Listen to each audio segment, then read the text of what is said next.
Salut tout le monde, aujourd'hui on se retrouve à Auckland en Nouvelle-Zélande pour découvrir un nouveau modèle de camper van pour 4 personnes certifié self-contained, le Apollo Endeavour, que vous retrouverez également chez Brits sous le nom de Voyageur.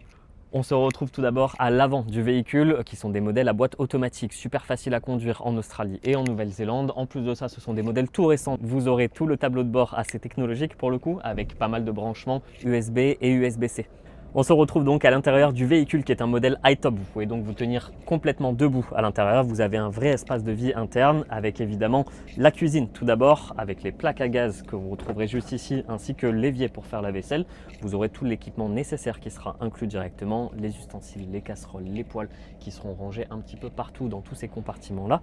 Vous avez évidemment un frigo juste en dessous, des plaques à gaz. Et encore une fois, énormément de prises électriques que vous pourrez trouver un petit peu partout dans le véhicule. Les ports USB, les ports 12 volts avec adaptateur si vous en avez un, ainsi que beaucoup de rangements sur les côtés. Le plus important pour le road trip, c'est d'avoir un bon espace où dormir et ce sera le cas avec ce véhicule qui dispose d'un vrai lit. Donc là, on n'est pas sur un lit qui est convertible, on n'est pas sur un assemblage de coussins ou de mousse, on va être vraiment sur un vrai lit qui est fixé, qui ne bouge jamais et donc sur un vrai matelas.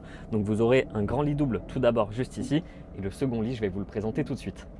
Pour le second lit, vous allez avoir besoin d'une chose, l'échelle qui est incluse avec le véhicule évidemment et qu'on va venir fixer juste ici pour monter dans la suite présidentielle. Allez, montez, je vous emmène. On se retrouve donc maintenant dans la tente de toit. Ce sont des modèles qui sont uniques ici en Australie et en Nouvelle-Zélande puisque vous pourrez donc déplier et replier la tente très facilement. On vous montrera un petit peu comment ça se passe juste après. Et donc vous aurez un très grand lit double. Alors en général, ce sera pour les enfants qui adorent dormir au-dessus. La tente est évidemment équipée de moustiquaires sur les côtés. Si vous souhaitez avoir un passage d'air frais pendant la nuit pour les nuits chaudes, vous pourrez totalement ouvrir ou complètement fermer pour ne plus avoir d'air qui passe dans la tente. Pour fermer la tente, rien de plus simple, vous avez juste à attraper la lanière qui pend juste ici et à tirer tout simplement et descendre. Hop, le lit est fait. Pour la Nouvelle-Zélande, vous serez sur un modèle certifié self-contained, ce qui signifie tout simplement que vous avez des toilettes dans votre véhicule et un réservoir d'eau usée. Les toilettes se trouveront juste en dessous de ce siège et le réservoir d'eau usée évidemment sous l'évier. Je vous emmène maintenant dans la dernière partie du véhicule, à l'arrière au niveau du coffre. Comme on l'a dit précédemment, ce sont des modèles qui sont faits pour 4 personnes. 4 personnes, ça signifie que vous allez quand même avoir pas mal d'affaires, pas mal de bagages et c'est le gros avantage avec ce véhicule-là. Il a été pensé justement pour avoir un grand espace de rangement juste ici, donc qui est quand même assez profond, dans lequel vous pouvez empiler des bagages assez facilement. Et en plus de ça, avec des compartiments sur les côtés, donc pour ranger vos tables et chaises de camping, pour ranger les chaussures par exemple.